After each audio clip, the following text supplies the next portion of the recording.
미얀마에서는 12월 한 달을 Sweet December 이렇게 부릅니다.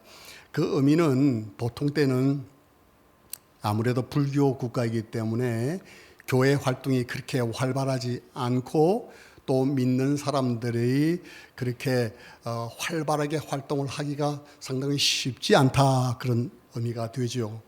그러나 12월만은 예수 믿는 사람이 조금 더 보다 활동을 하고 집회를 공개적으로 좀 이렇게 자유롭게 할 수 있는 달이기도 합니다. 그래서 우리 크리스찬들이 부르기를 12월은 Sweet December 그렇게 말합니다.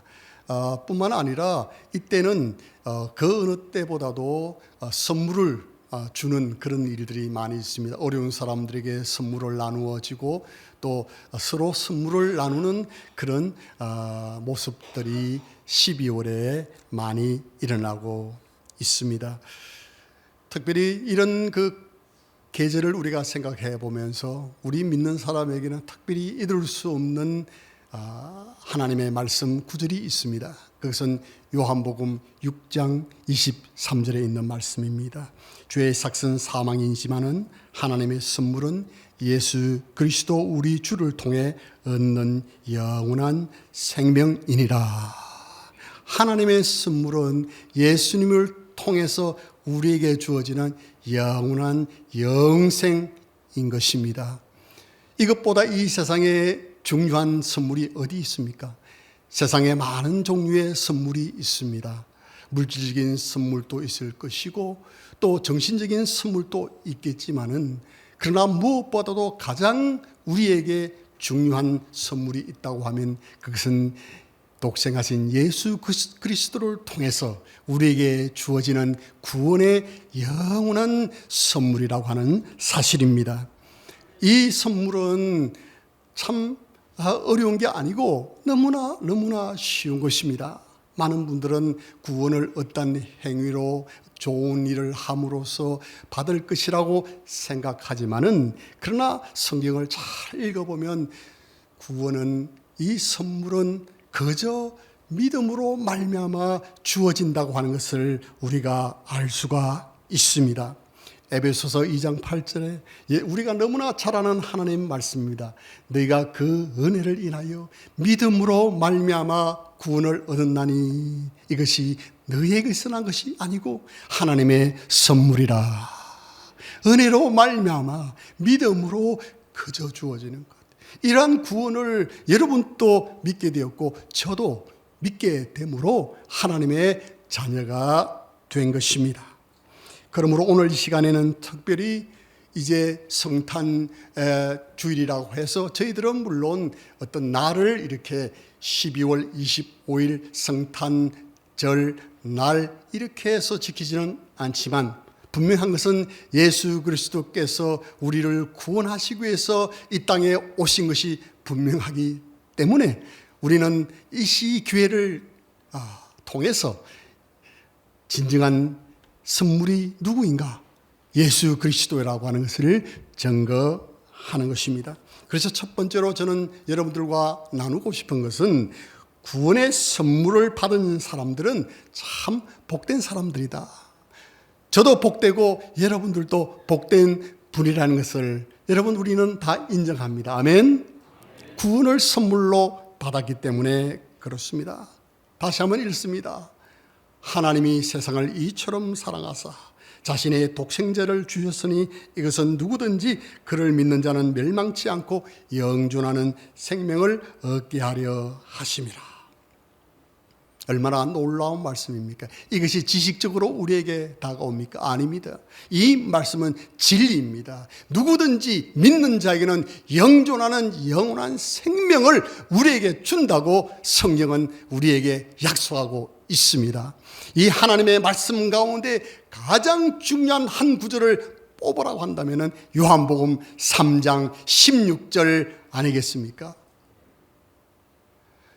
제가 그 미얀마에서 이렇게 생활하고 있습니다만은 제가 기억나는 특별한 한 형제가 기억이 납니다. 이 형제는 30대 중반 형제인데 많은 시골에서 어릴 때 결혼을 했습니다마는 여러 가지로 어려움이 있어서 이혼을 했습니다. 교육도 받지를 못했고 가진 것도 없는 형제입니다. 그래서 우리 교회에 와서 기타도 치면서 허대리를 도우면서 지냈던 한 형제입니다. 한 몇 년이 지나자 이 형제도 꾀가 났던지 밖에 나가서 독립을 해보겠다고 해서 다른 동네로 나갔습니다. 그렇지만 세상이 녹록지 않습니다. 그곳에서 직장을 얻기도 힘듭니다. 있는 장소를 구하기도 힘듭니다. 그러니까 결국은 그 형제가 이제 그것을 달래기 위해서 잊기 위해서 이제 술을 마시기 시작했습니다. 그러나 미얀마도 돈이 있어야 술을 살 수 있잖아요. 그래서 아주 싼 알코올, 다시 말해서 공업용 알코올을 마시게 되었습니다. 그러한 공업용 알코올을 마시게 되면 결국 신장이 다 망가지죠. 다시 교회로 돌아왔습니다. 왔을 때는 이미 신장이 다 망가져서 이제 그 얼굴, 몸이 이렇게 부었습니다. 할 수 있는 게 없습니다. 병원을 가도 병원에서 해줄 수 있는 것이 없습니다. 그저 의사들이 그냥 약을 처방해주면 그것이 그들의 큰 희망인 것이죠. 그래서 그 형제를 만나서 기도를 해주고 그리고 구원의 확신에 대해서 확인했을 때 그래도 신랄 같은 믿음이 있었습니다. 자신이 예수 그리스도를 믿는다고 하는 고백을 했습니다. 얼마 되지 않아서 세상을 떠났습니다. 얼마나 가치 없는 죽음인지 모릅니다. 그저 아침에 세상을 떠났는데 오후에 이제 사과 개짝과 같이 얇은 그런 나무로 관을 만들고 그리고 대나무를 잘라서 그 관을 메고 저희 교회 이제 그 뒷 땅이 좀 넓습니다. 그 바로 옆에 묘지가 있는데 묘지라고 해봐야 그곳에는 비가 와서 그냥 이게 그냥 물반 그냥 그런 곳에 수장 아닌 매장을 했습니다. 친척들은 아무도 없었고 그를 위해서 울어줄 사람도 없습니다. 참으로 소망 없는 것 같은 그런 시간들이었습니다. 그런데 그때 저는 이 한 구절의 말씀을 기억할 수 있었습니다. 우리가 읽었던 이 너무나 많이 우리가 외우는 이 말씀, 하나님이 그 영혼을 이처럼 사랑하사 예수 그리스도를 주셨어. 그가 예수 그리스도를 믿음으로 영원한 생명을 얻게 되었다고 하는 그 말씀을 제가 다시 한번 기억을 했을 때 사람들이 알 수 없는 많은 사람들이 보았을 때 세상에서 가장 참으로 보기에 안 된 그 장례식, 그 가운데 하나님께서 우리에게 그 영혼이 예수를 믿었다고 하는 그 사실 때문에 소망 있는 그리고 하나님께 감사드리는 그러한 마지막 예배를 드릴 수가 있었습니다. 여러분, 세상적으로 볼 때는 참으로 보기 어려운 그런 장례식 아니겠어요? 정말 가슴 아픈 장례식입니다. 그러나 감사하게는 그가 신랄같이 하나 예수를 구주로 영접했다는 그것 때문에 그 영혼이 하나님의 왕국에 들어갔다는 것, 그것은 진실인 것입니다. 사실인 것입니다.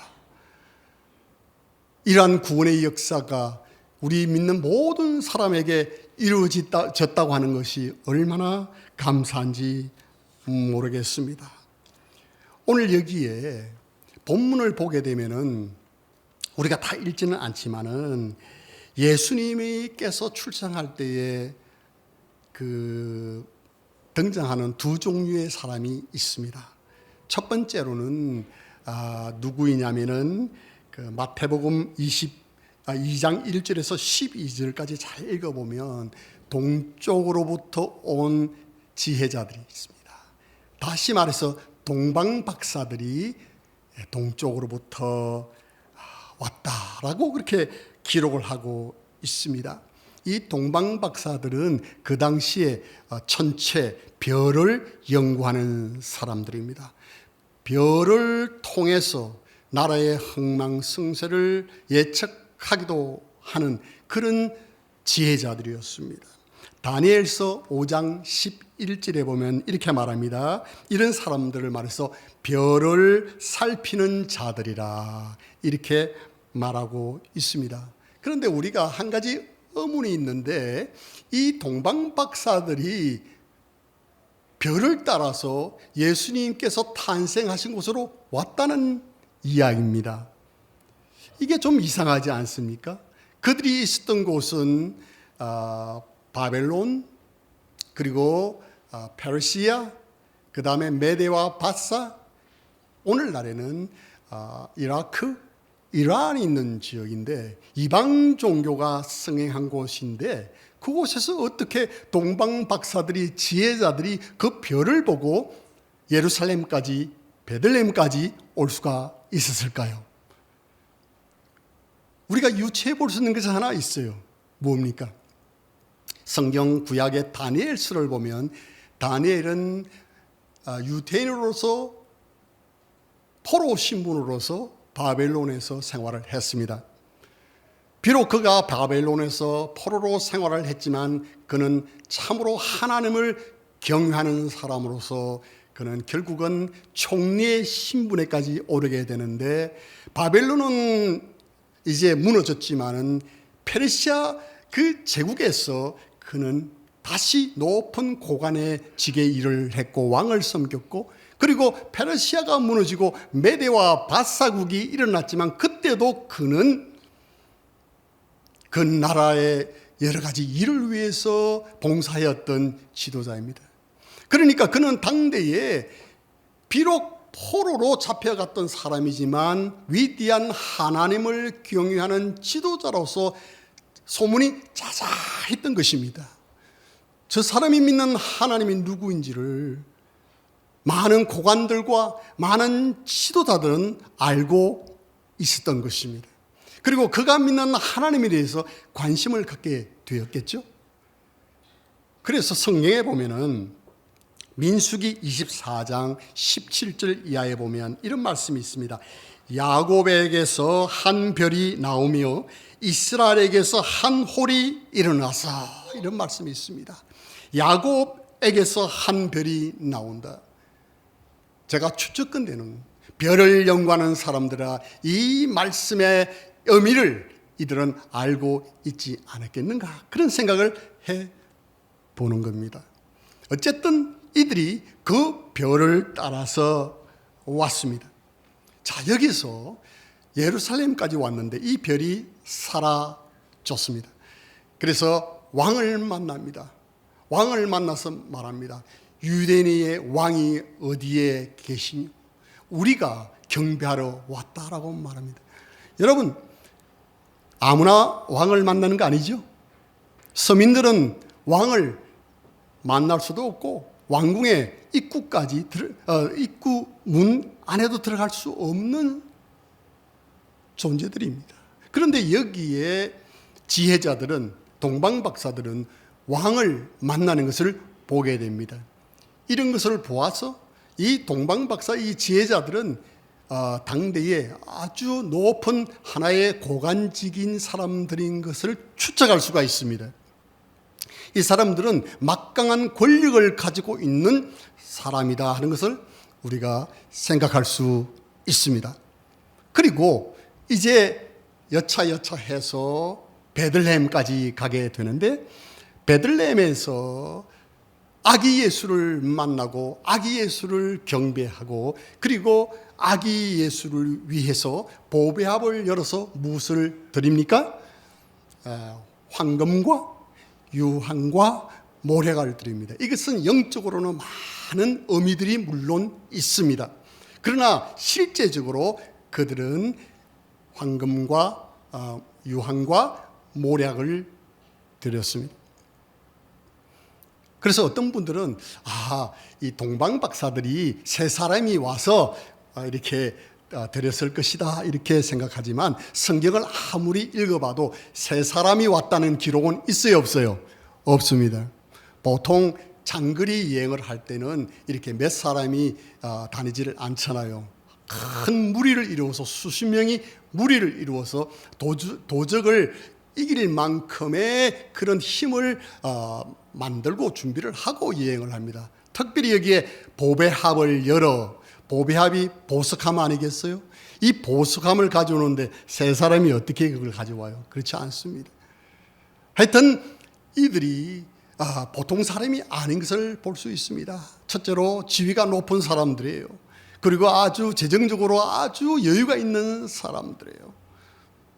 제가 말씀드리고자 하는 것은 하나님께서 그들도 사랑하셨다는 거예요. 하나님께서 별을 통해서 그들을 구원하시기를 기뻐하시고 그들에게 구원의 빛을 비추기를 원하셨다는 것입니다. 그들은 아기 예수 앞에 와서 경배했습니다. 자, 이와 대조적인 사람들이 또 나옵니다. 누굽니까? 들판에서 양을 치던 목자들의 그 모습들을 우리는 볼 수가 있습니다.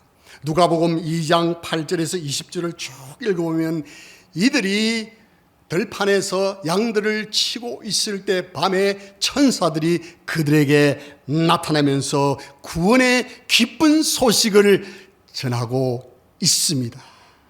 임마누엘의 하나님을 이야기하고 있는 것입니다. 그래서 저희들이 보통 이야기할 때 우리가 크리스마스를 12월 25일인 것은 아니다라고 믿는 것은요, 지금은 거의 전 세계의 보편적인 거의 모든 목사님들이나 모든 신학자들이나 우리 성도님들도 다 알고 계십니다. 12월 25일은 예수님이 탄생한 날은 아닙니다. 왜냐하면 중동 지역의 12월은 춥습니다. 11월부터 2월은 아주 추운 때이기 때문에 양들을 들판에 그 때에 내놓고 이제 풀을 뜯게 하지를 않는다는 이야기입니다. 그러나 분명한 것은 어쨌든 예수 그리스도가 탄생하신 것이 분명하잖아요. 우리를 위해서 오셨잖아요. 그분이 구원의 선물로 오셨잖아요. 그래서 우리는 이 기회를 시간들을 통해서 바로 우리에게 주시기 위해서 오신 선물 아기 예수 구원자 예수 그리스도를 우리가 기뻐하고 즐거워하고 그분께 경배하는 것입니다. 여러분, 목자들이 누구입니까? 목자들은 평범한 사람들입니다. 여러분께서 어떤 여러 가지 비디오를 보시면, 여러분이 다큐멘터리를 보시면 알겠지만, 목자들은 양들을 치기 위해서 떠날 때 가지고 가는 것이 아무것도 없습니다. 그저 요리할 수 있는 정도, 그리고 텐트를 칠 수 있는 정도를 가지고 수백 마리, 수천 마리의 양을 몰고 풀이 있는 곳으로 가는 것이 목동들입니다. 그들은 사회에서 격려되어 있는 사람들입니다. 그 사람들은 특별한 어떤 복잡한 계획을 가지고 사람들이 아니고 아주 단순한 일반 사람들이다 하는 것입니다. 그런데 감사한 것은 그들에게도 하나님의 천사가 임했다는 이야기입니다. 하나님께서는 많은 것을 가지고 있고 많은 교육을 가지고 높은 주에 있는 유명한 사람에게도 하나님께서는 오셔서 그들을 구원하시지만은 하나님께서는 이 세상에서 그렇게 유명하지 않는 사람이라 할지라도 그 사람들에게 찾아오시고 그들을 구원하시기를 기뻐하신다는 것이 제가 여러분들에게 드리는 요지인 것입니다. 여기 성경을 한번 보십시오. 그들이 결국은 예수님을, 아기 예수님 앞에 이제 와서 아기 예수님을 경배합니다. 그런데 성경에 어디에 목자들이 아기 예수를 위해서 보비합을 열고 황금과 유황과 모략을 드렸다는 구절이 있습니까? 없습니까? 우리는 찾아볼 수 없습니다. 그러니까 동방 박사들과 목자들이 예수님을 만났는데 그들의 그 행위는 완전히 정반대인 것을 보게 됩니다. 한쪽은 드렸고 많은 물질을 드렸고 한쪽은 드린 것이 하나도 없습니다. 성경에 보니까 말로 다 때웠어요. 성경에 보면 그렇게 말씀하고 있어요. 2장 20절에 이렇게 말씀합니다. 목자들은 천사가 자기들에게 일러준 대로 자기들이 듣고 본 그 모든 일로 인하여 하나님께 영광을 돌리고 찬양하며 돌아가니라. 여러분, 그들이 한 것은 무엇입니까? 하나님을 찬양하고 하나님께 영광을 돌리고 돌아갔다. 그것입니다. 그런데도 동일하게 하나님은 다른 부류, 이 두 부류에게도 동일하게 별로 찾아오시고 그리고 천사를 통하여 찾아오셨다는 사실입니다. 맞습니다. 하나님께서 우리에게 주시는 구원에는 결코 차별이 없습니다. 어떤 누구라도 주님 앞에 나오기만 하면 그 혼들을 구원해 주시는 것이 하나님의 사랑인 것입니다. 디모데전서 1장 15절에 이렇게 말씀합니다. 그리스도 예수님께서 죄인들을 구원하시려고 세상에 오셨다는 이 말은 신실한 말이요 온전히 받아들이기에 합당한 말이로다. 얼마나 놀라운 말씀입니까? 우리를 구원하시기 위해서, 죄인들을 구원하시기 위해서, 모든 사람을 위해서 이 땅에 오셨다고 하는 것은 오늘 우리가 다시 한번 감사하고 영광 돌려야 할 이유가 되는 것입니다. 사랑하신 여러분, 여러분의 위치와 상황이 어떠하든지 구원의 선물은 우리 모두에게 동일하게 주셨음을 우리는 감사해야 될 줄로 믿습니다.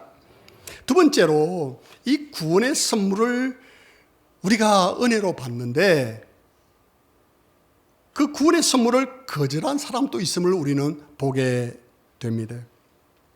하나님의 주권 가운데서 우리가 이해해야 될 부분이 하나 있는데요. 그것은 바로 구원에 대한 예정입니다. 하나님의 구원에 대한 예정에 대한 것입니다. 여러분, 하나님은 영원 무궁하시고 무소부재하시고 그리고 사랑이 많으시고 모르시는 것이 하나도 없는 알파와 오메가의 하나님이십니다.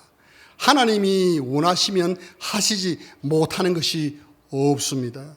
죽은 자도 살리시는 능력의 하나님이시.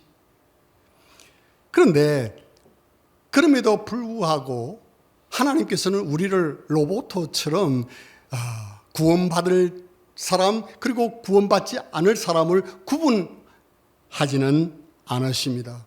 그 근거가 어디 있습니까?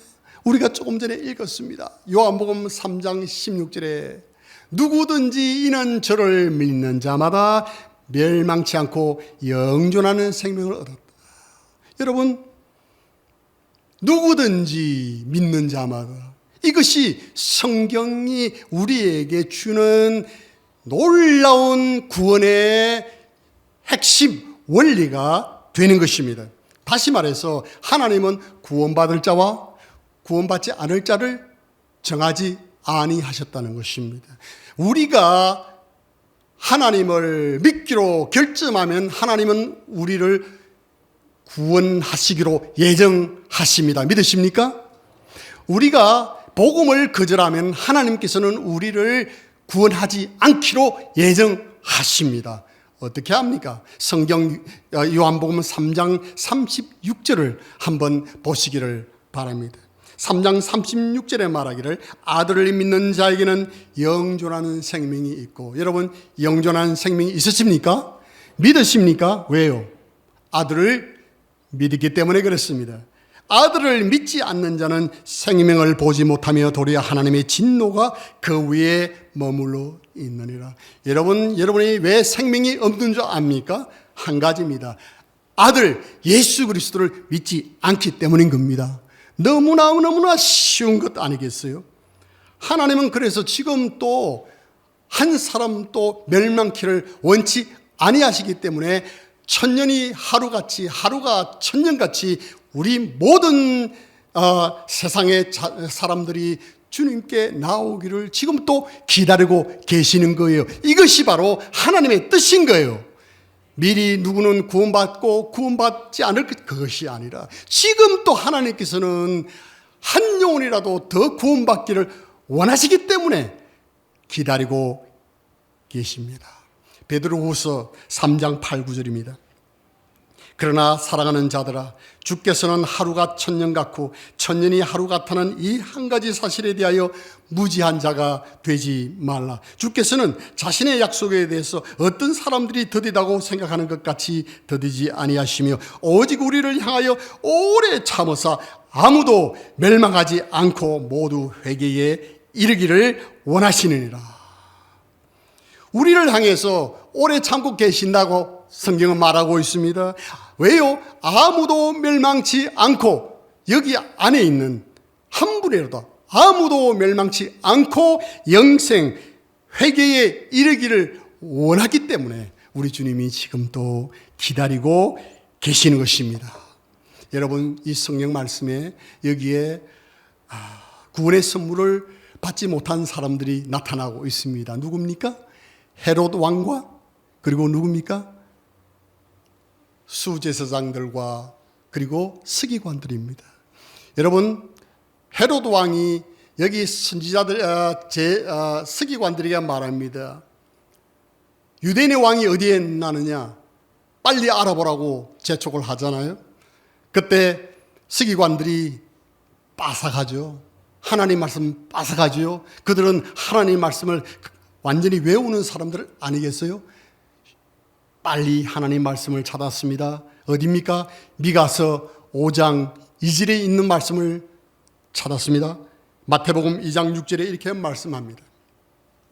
유다 땅에 있는 베들레헴아, 내가 유다의 통치자들 가운데서 가장 작지 아니하도다. 내게서 한 다스리는 자가 나와 내 백성 이스라엘을 다스리리라 하셨나이다 하네.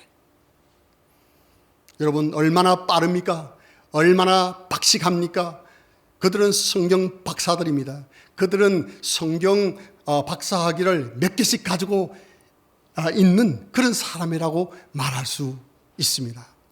그런데 여러분, 다 이제 제가 그냥 이렇게 좀 간단하게 말씀을 드리면, 여러분, 성경에 지혜자들, 동방박사들이 아기 예수님께 경배하고, 그리고 목자들이 아기 예수님께 와서 그분을 경배했는데, 서기관들이 아기 예수께 나와 경배했다는 기록을 찾아볼 수 있습니까? 없습니다. 오늘날에도 우리는 성탄절이 되면 그저 교육을 받은 분이라고 한다면은 예수가 역사적으로 2000년 전에 이 땅에 예루살렘에서 베들레헴에서 태어났다고 하는 것을 모르는 사람들이 없습니다. 12월 25일은 성탄절이다. 모두 기뻐해야 한다. 예수가 이 땅에 우리 죄를 위해서 오셨다. 그것을 모르는 사람은 거의 없다고 저는 생각을 합니다. 다른 종교를 믿는 사람들도 다 그것을 인정을 합니다. 그러나 다른 것이 무엇입니까? 바로 그 팩트를 아는 것과 그 사실을 실제적으로 그들의 마음속에 믿음으로 받아들이는 것과는 다르다는 이야기입니다. 이 세상에 많은 사람들이 그 사실을 알고 있지만 그들에게 구원이 이루어지지 않습니다. 예수 그리스도께서 이 땅에 우리 죄를 위해서 이 땅에 오셨고, 그리고 33년 이후에 우리의 죄를 위해서 십자가 위에서 못 박혀 죽으시고 죽은 지 3일 만에 다시 부활하셨다고 하는 이 고린도전서 15장 1절에서 5절에 있는 이 말씀을 믿을 때 그들은 실로 하나님의 자녀가 되고 새로운 구원의 영생의 선물을 받게 되는 것입니다. 여러분, 그렇습니다. 그래서 우리는 우리 주님 오실 때까지 이 구원의 복음을 변함없이 증거하고 나누어야 하는 것입니다. 이 세상의 사람들, 물론 교회 다니는 사람들, 이 사실을 모르는 사람이 어디 있습니까? 그러나 그들이 실제적으로 인격적으로 예수 그리스도를 통해서 구원받아야 함을 우리는 이야기하고 이 놀라운 복음의 소식을 증거해야 될 줄로 믿습니다. 세 번째로는 구원의 선물을 받을 준비 또한 필요합니다. 구원의 선물을 받아야 합니다. 아는 것으로 되지 않는다는 것이죠. 누가복음 2장 7절에 보면 이렇게 말씀하고 있습니다. 그녀가 자기의 맏아들을 낳아 포대기로 쌌어. 구유에 누였으니 이는 여관에 그들을 위한 방이 없었기 때문이라. 아기 예수를 둘 방이 없었다. 빈 방을 들이지 못한 이 좀 여관 주인을 우리가 좀 그의 상황을 좀 생각해 본다면 이렇게 생각할 수가 있겠습니까? 그 당시 호적 신고를 위해서 베들레헴에 갔는데 사람들이 너무 많으니까 손님이 많아서 방이 모자라지 않았느냐 이렇게 생각할 수도 있고, 또 어떻게 보면 어떤 사람이 방이 모자라니까 돈을 더 얹어줄 테니까 우리에게 방을 달라 해서 이 여관 주인이 아기 낳는 그 산모보다는 이 돈 많이 주는 사람을 갖다가 선택할 수 있지 않았을까? 또 이런 생각을 해 보았습니다. 아니 그러면 만일 여기서 조금 이 생명의 귀중함을 아는 사람이라면 자기가 그 묵고 있는 방을 내어줄 수도 있지 않았을까? 저는 좀 생각을 해 보았어요. 오늘 하루 그냥 여기서 아기를 낳으십시오 하고 방을 좀 이렇게 내어놓았으면 참 좋았을 것인데 왜 그랬을까? 이런 생각 저는 생각해 봅니다. 그런데 중요한 것은 무엇이냐면 아기를 누일 방이 없었다 하는 것입니다. 이 방은 무엇을 말할까요? 저는 이렇게 생각해 보았습니다. 이것이 바로 우리 마음의 방이다. 그런 생각을 해 보았습니다. 오늘날 왜 사람들이 예수님을 그들의 구세주로서 영접하지 못할까요? 제가 볼 때는 마음을 열지 않았기 때문이 아닌가 생각해 봅니다. 여러분, 우리가 살아가면서 여러분 이 어떤 것을 용납할 때, 어떤 것을 받아들일 때에 한 가지 있습니다. 그것은 다른 게 아니에요. 마음이 열리면 다 되는 거예요. 맞습니까? 마음이 열리면요, 그것이 천국이에요. 마음이 열리면 안 되는 것도 다 되는 거예요. 마음이 닫히면 되는 것도 안 되는 거 아니겠습니까? 그래서 요한계시록 3장 20절에서 뭐라고 말씀하고 있습니까?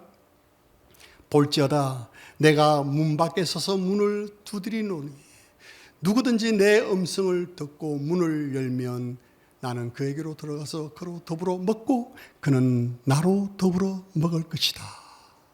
우리의 영혼의 마음의 문을 열면 우리 주님께서 우리에게 들어오시는데 우리는 그 마음의 문을 어떻게 해요? 닫고 있기 때문에 열기만 하면 되는 거예요. 여러분, 그것이 미닫이 문이 되든 뭐 슬라이드 뭐 어떤 상관이 없습니다. 마음의 문을 열면 여러분에게 구원의 선물이 주어집니다. 여러분, 요한복음 1장 14절에 뭐라고 말씀하고 있습니까? 말씀이 육신이 되어 우리 가운데 거하심에 은혜와 진리가 충만하더라. 말씀, 이 로고스, 말씀이 인간의 몸을 입고 우리 가운데 거했는데 그분이 예수 그리스도인데 여러분, 거하셨다. 우리가 그냥 슬쩍 지나가면 거한다. 예수님께서 이 땅에 오셨다 이렇게 이해할 수가 있는데, 여러분 깊이 한번 생각해 보십시오. 그것이 완성입니까? 그것이 참 복음입니까? 제가 이해하는 것은 그 말씀이 육신이 되신 그 예수가 우리의 마음속에 들어와서 거할 때 그것이 참된 은혜와 진리가 되는 것입니다. 아직까지 예수 그리스도를 마음속에 영접하지 않으면, 그리스도가 성령으로 마음속에 거하지 않으면 은혜와 진리가 충만하지 않은 겁니다. 그래서 하나님께서는 우리에게 마음의 문을 열라고 하십니다.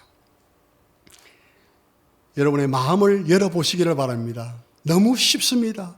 여는 것 그리 어려운 거 아니잖아요. 보이지 않습니다. 여러분이 그냥 여시면 주님께서는 여러분의 구원자로서 선물로 오게 되실 것입니다. 여러분의 마음을 여러분 닫지 마시기를 바랍니다. 저는 1974년 12월 24일, 이제 크리스마스 이제 이브죠. 이제 25일이 바로 넘어가기 전에 저는 예수 그리스도를 제 개인의 구세주로 영접하고 구원을 받았습니다. 저는 그 추운 날, 무척이도 추운 부산에 있는 그날은 어느 날보다도 바람이 많이 불고 추웠습니다. 저는 옥상에서 그 바람이 부는데 그 한기 가운데서 저는 그 콘크리트 바닥에 무릎을 꿇고 주님께 기도했습니다. 하나님, 제가 죄인입니다.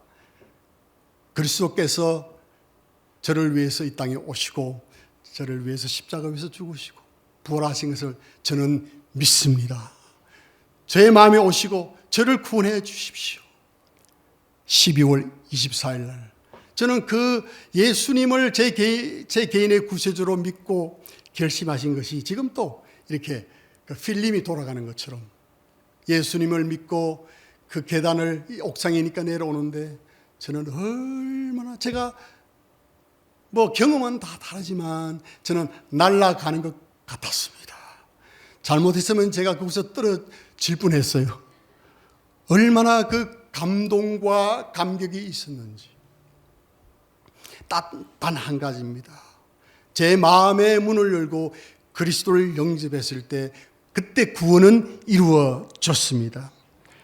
제가 이 시간에 여러분들에게 드릴 수 있는, 추천해 드릴 수 있고 권해 드릴 수 있는 한 가지 선물이 있다고 하면 바로 독생하신 예수 그리스도 한 분이십니다. 이 예수님을 믿으시기를 바랍니다. 이미 이 예수 그리스도를 영접하신 우리 성도 여러분, 우리는 무엇보다도 이 세상에서 누가 줄 수 없는 이 고귀한 이 복음, 구원의 선물을 우리가 받았습니다. 이것을 위해서 우리가 살고 이 주님을 위해서 우리가 사는 우리 모두가 되고 새 한 해 또 주님과 함께 동행하시는 임마누엘의 참 삶이 되시기를 간절히 축원해 드립니다. 다 함께 일어나셔서 찬송하시겠습니다.